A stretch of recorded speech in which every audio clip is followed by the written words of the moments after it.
गोविंदे गोविंदे हरे मुरारी, गोविंदे गोविंदे मुकुंद कृष्ण, गोविंदे गोविंदे रथांग पाणे, गोविंदे दामोदर माधवीति। ओम श्री परमात्मने नमः। आप सुन रहे हैं श्रीमद् भगवद गीता के चतुर्थ स्कंद से अध्याय 23 और 24 की कथा। आज की कथा में हम सुनेंगे राजा पृथु की तपस्या और उनका परलोक गमन, राजा पृथु की वंश परंपरा और प्रचेताओं को भगवान रुद्र का उपदेश करना। श्री मैत्री जी कहते हैं विदुर जी से कि हे विदुर जी, इस प्रकार उन महामनस्वी प्रजापति पृथु ने स्वयमेव अन्न आदि तथा पुरग्राम आदि सर्ग की व्यवस्था करके स्थावर जंगम सभी की आजीविका का सुविधा कर दिया, सुविधा अर्थात सलीखा कर दिया तथा साधु जनों के लिए उचित धर्मों का भी खूब पालन किया। मेरी अवस्था कुछ ढल गई है और जिसके लिए मैंने इस लोक में जन्म लिया था, उस प्रजा संरक्षण रूप ईश्वर की आज्ञा का पालन भी हो चुका है। अतः अब मुझे अंतिम पुरुषार्थ मोक्ष के लिए प्रयत्न करना चाहिए। मन में ऐसा सोचकर उन पृथु ने अपने विरह में रोती हुई अपनी पुत्री रूपा पृथ्वी का भार अपने पुत्रों को सौंप दिया और फिर सारी प्रजा को बिलखती हुई छोड़कर वे अपनी पत्नी के सहित अकेले ही तपोवन को चले गए। वहां भी वे वानप्रस्थ आश्रम के नियम के अनुसार उसी प्रकार कठोर तपस्या में लग गए, जैसे कि पहले गृहस्थ आश्रम में अखंड व्रत पूर्वक पृथ्वी को विजय करने में लगे थे। कुछ दिन तो वहां वन में उन्होंने कंद मूल फल खाकर बिताए और कुछ काल सूखे पत्ते खाकर बिताए। फिर कुछ पखवाड़ों तक जल पर ही रहे और इसके बाद केवल वायु से ही निर्वाह करने लगे। वीरवर पृथु मुनिवर्ती से रहते थे। गर्मियों में उन्होंने पंचाग्नियों का सेवन किया। वर्षा ऋतु में खुले मैदान में रहकर अपने शरीर पर उन्होंने जल की धाराएं सही और जाड़े में गले तक जल में ही खड़े रहे। वे प्रतिदिन मिट्टी की वेदी पर ही शयन किया करते थे। उन्होंने शीतोष्ण आदि सभी प्रकार के द्वंद्वों को सहन किया और वाणी तथा मन को संयम में करके ब्रह्मचर्य का पालन करते हुए प्राणों को अपने अधीन किया। इस प्रकार श्री कृष्ण की आराधना करने के लिए उन्होंने उत्तम तपस्या की। इस कर्म से उनकी तपस्या बहुत पुष्ट हो गई और उसके प्रभाव से कर्मफल नष्ट हो जाने के कारण अब उनका चित्त सर्वथा शुद्ध हो गया। प्राणायामों के द्वारा मन और इंद्रियों के निरुद्ध हो जाने से उनका वासना जनित बंधन भी कट गया। तब भगवान सनत कुमार ने उन्हें जिस परमोत्कृष्ट अध्यात्म योग की शिक्षा दी थी, उसी के अनुसार राजा पृथु पुरुषोत्तम श्रीहरि की आराधना करने लगे। इस तरह भगवत प्रायण होकर श्रद्धा पूर्वक सदाचार का पालन करते हुए निरंतर साधना करने से परब्रह्म परमात्मा में उनकी अनन्य भक्ति हो गई। हे विदुर जी, इस प्रकार भगवत उपासना से अंतःकरण शुद्ध सात्विक हो जाने पर निरंतर भगवत चिंतन के प्रभाव से प्राप्त हुई इस अनन्य भक्ति से राजा पृथु ने वैराग्य के सहित ज्ञान की प्राप्ति की और फिर उस तीव्र ज्ञान के द्वारा उन्होंने जीव के उपाधिभूत अहंकार को नष्ट कर दिया, जो सब प्रकार के संशय विप्रय का आश्रय है। इसके बाद देहात्म बुद्धि की निवृत्ति और परमात्म स्वरूप श्री कृष्ण की अनुभूति होने पर अन्य सब प्रकार की सिद्धि आदि से भी उदासीन हो जाने के कारण उन्होंने उस तत्व ज्ञान के लिए भी प्रयत्न करना अब छोड़ दिया, जिसकी सहायता से पहले अपने जीव कोश का नाश किया था उन्होंने। क्योंकि जब तक साधक को योग मार्ग के द्वारा श्री कृष्ण कथामृत में अनुराग नहीं होता, तब तक केवल योग साधना से उसका मोहजनित प्रमाद दूर नहीं होता, भ्रम नहीं मिटता उसका। फिर जब अंतकाल उपस्थित हुआ तो वीरवर पृथु ने अपने चित्त को दृढ़ता पूर्वक परमात्मा में स्थिर कर दिया और ब्रह्मा भाव में स्थित होकर अपना शरीर त्याग दिया। उन्होंने एड़ी से गुदा के द्वार को रोककर प्राण वायु को धीरे धीरे मूलाधार से ऊपर की ओर उठाते हुए उसे कर्मशः नाभि, हृदय, वक्षस्थल, कंठ और मस्तक में स्थित किया और फिर उसे और ऊपर की ओर लेकर जाते हुए कर्मशः ब्रह्मारंध्र में स्थिर किया।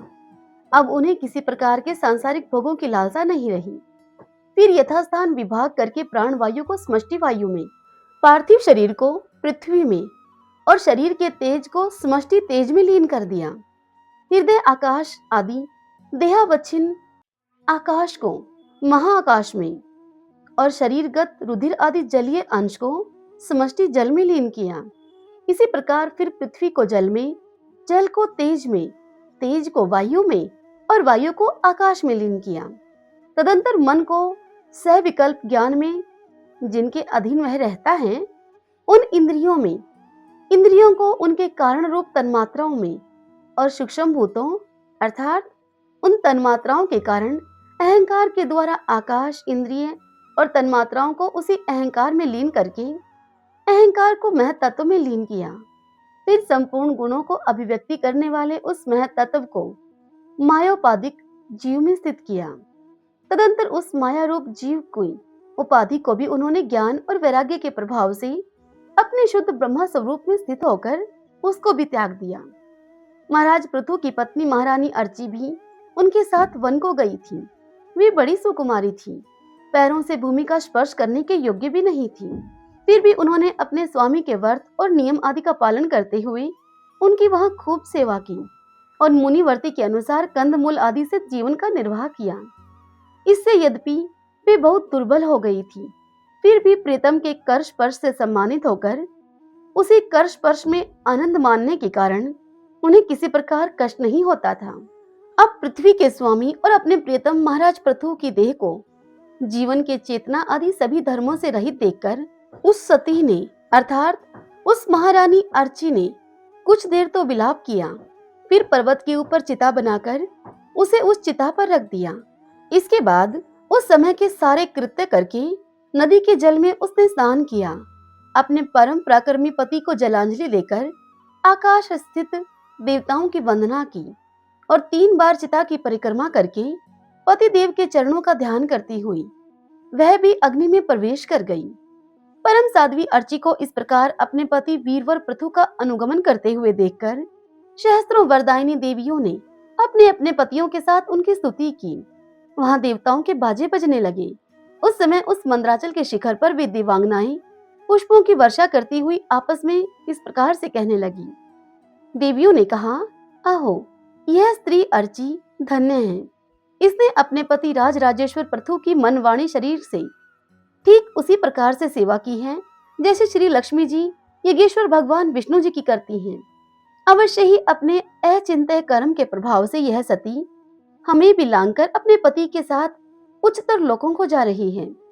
इस लोक में कुछ ही दिनों का जीवन होने पर भी जो लोग भगवान के परम पद की प्राप्ति कराने वाला आत्मज्ञान प्राप्त कर लेते हैं, उनके लिए संसार में कौन पदार्थ दुर्लभ है। अतः जो पुरुष बड़ी कठिनता से भूलोक में मोक्ष का साधन स्वरूप मनुष्य शरीर पाकर भी विषयों में आसक्त रहता है, वह निश्चय ही आत्मघाती है। हाय हाय, वह ठगा गया है। श्री मैत्रेय जी आगे कहते हैं कि हे विदुर जी, जिस समय देवांगनाएं इस प्रकार की स्तुति कर रही थी, भगवान के जिस परम धाम को आत्मज्ञानियों में श्रेष्ठ भगवत प्राण महाराज पृथु गए, महारानी अर्ची भी उसी पतिलोक को गईं। परम भागवत पृथु जी ऐसे ही प्रभावशाली थे। उनके चरित्र बड़े उदार हैं। मैंने तुम्हारे सामने उनका वर्णन किया। जो पुरुष इस परम पवित्र चरित्र को श्रद्धा पूर्वक निष्काम भाव से एकाग्रचित होकर पढ़ता है, सुनता है अथवा दूसरों को सुनाता है, वह भी महाराज पृथु के पद भगवान के परम धाम को प्राप्त होता है। इसका सकाम भाव से पाठ करने से ब्राह्मण ब्रह्म तेज को प्राप्त करता है, क्षत्रिय पृथ्वीपति हो जाता है, वैश्य व्यापारियों में प्रधान हो जाता है और शूद्र में साधुता आ जाती है। स्त्री हो या पुरुष, जो कोई भी इसे आदर पूर्वक 3 बार सुनता है, वह संतानहीन हो तो पुत्रवान बनता है, धनहीन हो तो वह महाधनी बन जाता है, कीर्तिहीन हो तो वह यशस्वी बन जाता है और अगर मूर्ख हो तो वह पंडित हो जाता है। यह चरित्र मनुष्य मात्र का कल्याण करने वाला और अमंगल को दूर करने वाला है। यह चरित्र धन, यश और आयु की वृद्धि करने वाला, स्वर्ग की प्राप्ति कराने वाला और कलयुग के दोषों का नाश करने वाला है। यह आख्यान धर्म आदि चतुर्वर्ग की प्राप्ति में भी बड़ा सहायक है। इसलिए जो लोग धर्म, अर्थ, काम और मोक्ष को भली भांति सिद्ध करना चाहते हो, उन्हें इसका श्रद्धा पूर्वक श्रवण करना चाहिए। जो राजा विजय के लिए प्रस्थान करते समय इसे सुनकर जाता है, उसके आगे आकर राजा लोग उसी प्रकार से भेंटे रखते हैं जैसे कि पृथु के सामने रखते थे। मनुष्य को चाहिए कि अन्य सब प्रकार की आसक्ति को छोड़कर भगवान में विशुद्ध निष्काम भक्ति भाव को रखते हुए महाराज पृथु के इस निर्मल चरित्र को सुने, सुनाए और पढ़े। हे विदुर जी, मैंने भगवान के महात्म्य को प्रकट करने वाला यह पवित्र चरित्र तुम्हें सुना दिया। इसमें प्रेम करने वाला पुरुष महाराज पृथु उन महाराज पृथु की सी गति पाता है। जो पुरुष इस पृथु चरित्र का प्रतिदिन आदर पूर्वक निष्काम भाव से श्रवण और कीर्तन करता है, उसका, जिनके चरण संसार सागर को पार करने के लिए नौका के समान है, उसका उन श्री हरि में सुदृढ़ अनुराग हो जाता है। ओम नमो नारायण, ओम नमो नारायण। श्री मैत्रेय जी कहते हैं कि हे विदुर जी, महाराज पृथु के बाद उनके पुत्र परम यशस्वी विजिताश्व राजा हुए। उन विजिताश्व का अपने छोटे भाइयों पर बड़ा स्नेह था, इसीलिए उन्होंने चारों को एक एक दिशा का अधिकार सौंप दिया। राजा विजिताश्व ने हर्यक्ष को पूर्व, धूम्रकेश को दक्षिण, वक्र को पश्चिम और द्रविण को उत्तर दिशा का राज्य दिया।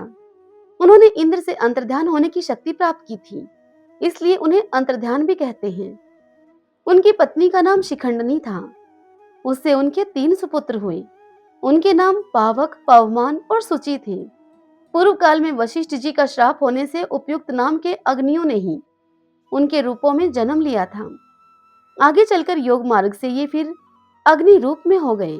अंतर्ध्यान के नभस्वती नाम की पत्नी से एक और पुत्र रतन हरविधान प्राप्त हुआ। महाराज अंतर्ध्यान बड़े ही उदार पुरुष थे। जिस समय इंद्र उनके पिता के अश्वमेध यज्ञ का घोड़ा हरकर ले गए थे, उन्होंने पता लग जाने पर भी इंद्र का वध नहीं किया था। राजा अंतर्ध्यान ने कर लेना, दंड देना, जुर्माना वसूल करना आदि कर्तव्यों को बहुत कठोर एवं दूसरों के लिए कष्टदायक समझकर एक दीर्घकालीन यज्ञ में दीक्षित होने के बहाने अपना राजकाज छोड़ दिया। यज्ञ कार्य में लगे रहने पर भी उन आत्मज्ञानी राजा ने भगत भय भंजन पूर्णतम परमात्मा की आराधना करके सुदृढ़ समाधि के द्वारा भगवान के दिव्य लोक को प्राप्त किया। हे विदुर जी, हविर्धान की पत्नी हविर्धानी ने बहिष्पद, गय, शुक्ल, कृष्ण, सत्य और जीतवर्त नाम के 6 पुत्र पैदा किए। हे कुरुश्रेष्ठ विदुर जी, इनमें हविर्धान के पुत्र महाभाग, बहिर्षद, यज्ञ आदि कर्मकांड और योग अभ्यास में कुशल थे। उन्होंने प्रजापति का पद प्राप्त किया। उन्होंने एक स्थान के बाद दूसरे स्थान में लगातार इतने यज्ञ किए कि यह सारी भूमि पूर्व की ओर अग्रभाग करके फैलाए हुए कोशों से पट गई और इसी से आगे चलकर वे प्राचीन बही नाम से विख्यात हुए। राजा प्राचीन बहिर ने ब्रह्मा जी के कहने से समुद्र की कन्या शतद्रुति से विवाह किया था। सर्वांग सुंदरी किशोरी शतद्रुति सुंदर वस्त्र आभूषणों से सज धज कर विवाह मंडप में जब भांवर देने के लिए घूमने लगी, भांवर फेरों को कहा जाता है, जब फेरे लेने के लिए घूमने लगी तब स्वयं अग्निदेव भी मोहित होकर उसे वैसे ही चाहने लगे जैसे कि शुकी को चाहा था। नव विवाहिता शतद्रुति ने अपने नुपुरों की झनकार से ही दिशा विदिशाओं के देवता, असुर, गंधर्व, मुनि, सिद्ध, मनुष्य और नाग सभी को अपने वश में कर लिया था। शतद्रुति के गर्भ से प्राचीन बरही के प्रचेता नाम के 10 पुत्र हुए। वे सभी पुत्र बड़े ही धर्मज्ञ तथा एक से नाम और आचरण वाले थे। जब पिता ने उन्हें संतान उत्पन्न करने का आदेश दिया तब उन सभी ने तपस्या करने के लिए समुद्र में प्रवेश किया और वहां पर 10,000 वर्ष तक तपस्या करते हुए उन्होंने तपस्या का फल देने वाले श्री हरि की आराधना की। घर से तपस्या करने के लिए जाते समय मार्ग में श्री महादेव जी ने उन्हें दर्शन देकर कृपा पूर्वक जिस तत्व का उपदेश दिया था उसी का वे एकाग्रता पूर्वक ध्यान, जप और पूजन करते रहे। यह सुनकर विदुर जी ने पूछा श्री मैत्रेय जी से कि हे ब्राह्मण, मार्ग में प्रचेताओं का श्री महादेव जी के साथ किस प्रकार से समागम हुआ और उन पर प्रसन्न होकर भगवान शंकर ने उन्हें क्या उपदेश दिया? वह सार युक्त बात आप कृपा पूर्वक हमसे भी कहिए। हे ब्रह्मऋषि, शिव जी के साथ समागम होना तो देहधारियों के लिए बड़ा कठिन है, औरों की तो बात ही क्या है। मुनिजन भी सब प्रकार की आसक्ति को छोड़कर उन्हें पाने के लिए उनका निरंतर ध्यान किया करते हैं, किंतु सहज में पाते नहीं हैं। यद्यपि भगवान शंकर आत्मा नाम है, उन्हें अपने लिए न कुछ करना है न कुछ पाना, तो भी इस लोक सृष्टि की रक्षा के लिए वे अपनी घोर रूपा शक्ति अपनी शिवा के साथ सर्वत्र विचरण करते रहते हैं। यह सुनकर मैत्रेय जी बोले कि हे विदुर जी, साधु स्वभाव प्रचेतागण पिता की आज्ञा को सिरोधार्य करके तपस्या में चित्त को लगाकर अब पश्चिम की ओर चल दिए। चलते चलते उन्होंने समुद्र के समान विशाल एक सरोवर देखा। वह सरोवर महापुरुषों के चित्त के समान बड़ा ही स्वच्छ था तथा उसमें रहने वाले मत्स्य आदि जलजीव भी प्रसन्न जान पड़ते थे। उस सरोवर में नील कमल, लाल कमल, रात में, दिन में और सायंकाल में खिलने वाले कमल तथा इंदिवर आदि अनेक प्रकार के अन्य कमल सुशोभित थे। उसके तटों पर हंस, सारस, चकवा और करंडव आदि पक्षी, जल पक्षी चहक रहे थे। उसके चारों ओर तरह तरह के वृक्ष और लताएं थीं। उन पर मतवाले भौरे गूंज रहे थे। उनकी मधुर ध्वनि से हर्षित होकर मानो उन्हें रोमांच हो रहा था। कमल कोश के पराग पुंज वायु के झकोरों से चारों ओर उमड़ रहे थे, मानो कि वहां कोई उत्सव हो रहा हो। वहां पर मृदंग, पाणव आदि बाजों के साथ अनेकों दिव्य राग रागनियों के कर्म से गायन की मधुर ध्वनि सुनकर उन राजकुमारों को बड़ा ही आश्चर्य हुआ। इतने में ही उन्होंने देखा कि देवादिदेव भगवान शंकर अपने अनुचरों के सहित उस सरोवर से बाहर आ रहे हैं।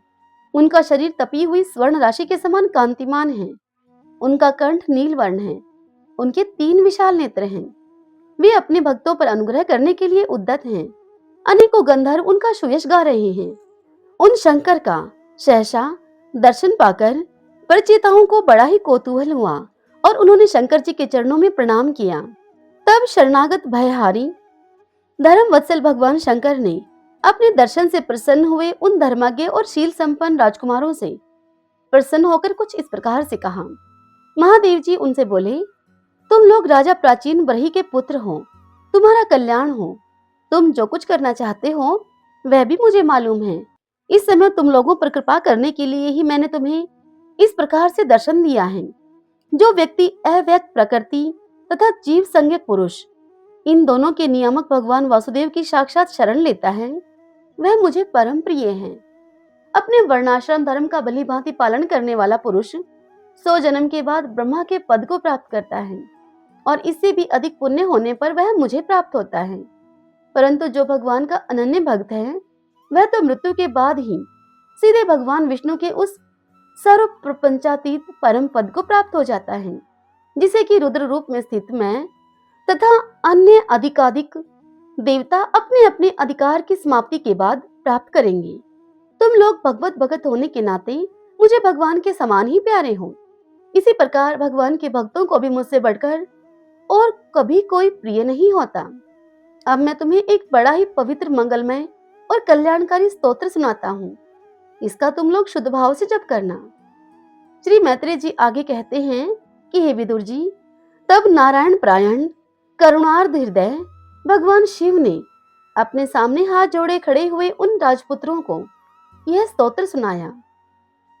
भगवान रुद्र स्तुति करने लगे कि हे भगवान, आपका उत्कर्ष उच्च कोटि के आत्मज्ञानियों के कल्याण के लिए, निजानंद लाभ के लिए है। उससे मेरा भी कल्याण हो। आप सर्वदा अपने निर्तिशय परमानंद स्वरूप में स्थित रहते हैं। ऐसे सर्वात्मक आत्म स्वरूप आपको नमस्कार है। आप पद्मनाभ अर्थात समस्त लोगों के आदि कारण हैं। भूत सूक्ष्म अर्थात तन्मात्र और इंद्रियों के नियंता, शांत, एकरस और स्वयं प्रकाश वासुदेव भी आप ही हैं। आपको नमस्कार है। आप ही सूक्ष्म, अनंत और मुख अग्नि के द्वारा संपूर्ण लोगों का संहार करने वाले, अहंकार के अधिष्ठाता संकर्षण तथा जगत के प्रकृष्ट ज्ञान के उद्गम स्थान बुद्धि के अधिष्ठाता प्रद्युम्न हैं। आपको नमस्कार है। आप ही इंद्रियों के स्वामी, मन सत्व के अधिष्ठाता भगवान अनिरुद्ध हैं। आपको बारंबार नमस्कार है। आप अपने तेज से जगत को व्याप्त करने वाले सूर्यदेव हैं। पूर्ण होने के कारण आप में वृद्धि और क्षय नहीं होता। आपको नमस्कार है। आप स्वर्ग और मोक्ष के द्वार तथा निरंतर पवित्र हृदय में रहने वाले हैं। आपको नमस्कार है। आप इस स्वर्ण रूप वीर्य से युक्त और चातुर्होत्र कर्म के साधन तथा विस्तार करने वाले अग्निदेव हैं। आपको नमस्कार है। आप पितृ और देवताओं के पोषक सोम हैं तथा तीनों वेदों के अधिष्ठाता हैं। हम आपको नमस्कार करते हैं। आप इस समस्त प्राणियों को तृप्त करने वाले सर्वरस अर्थात उस सर्वरस रूप जल हैं। आपको नमस्कार है। आप समस्त प्राणियों के देह, पृथ्वी और विराट स्वरूप हैं तथा त्रिलोकी की रक्षा करने वाले मानसिक, इंद्रियक और शारीरिक शक्ति स्वरूप प्राण हैं। आपको नमस्कार है। आप ही अपने गुण शब्द के द्वारा समस्त पदार्थों का ज्ञान कराने वाले तथा बाहर भीतर का भेद कराने वाले आकाश हैं, तथा आप ही महान पुण्यों से प्राप्त होने वाले परम तेजोमय स्वर्ग वैकुंठ आदि लोक हैं।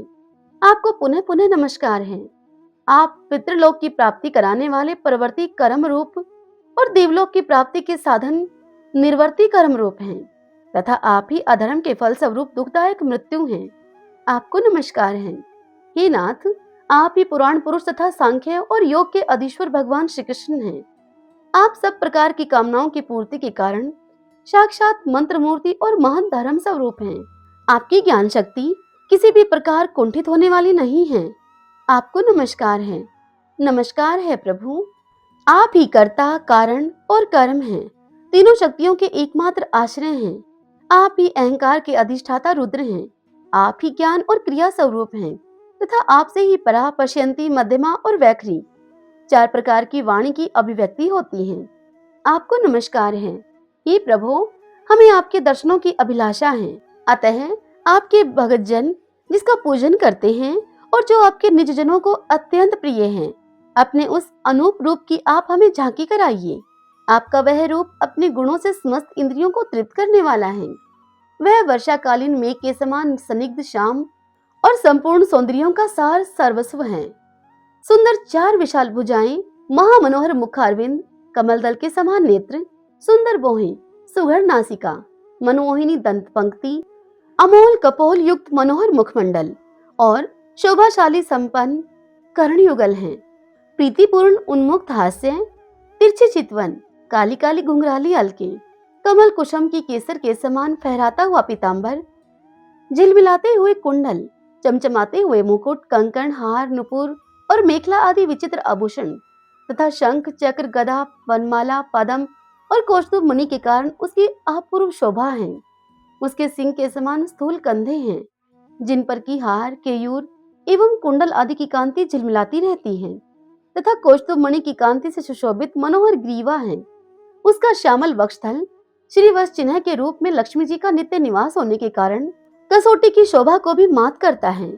उसका त्रिवली से सुशोभित पीपल के पत्ते के समान सुडोल उदर श्वास के आने जाने से हिलता हुआ बड़ा ही मनोहर जान पड़ता है। उसमें जो भंवर के समान चक्रदार नाभि है, वह इतनी गहरी है कि उससे उत्पन्न हुआ यह विश्व मानो फिर से उसी में लीन होना चाहता है। श्याम वर्ण कटी भाग में पीतांबर और स्वर्ण की मेखला शोभायमान है। समान और सुंदर चरण पिंडली, जंघा और घुटनों के कारण आपका दिव्य विग्रह बड़ा ही सुघड़ जान पड़ता है।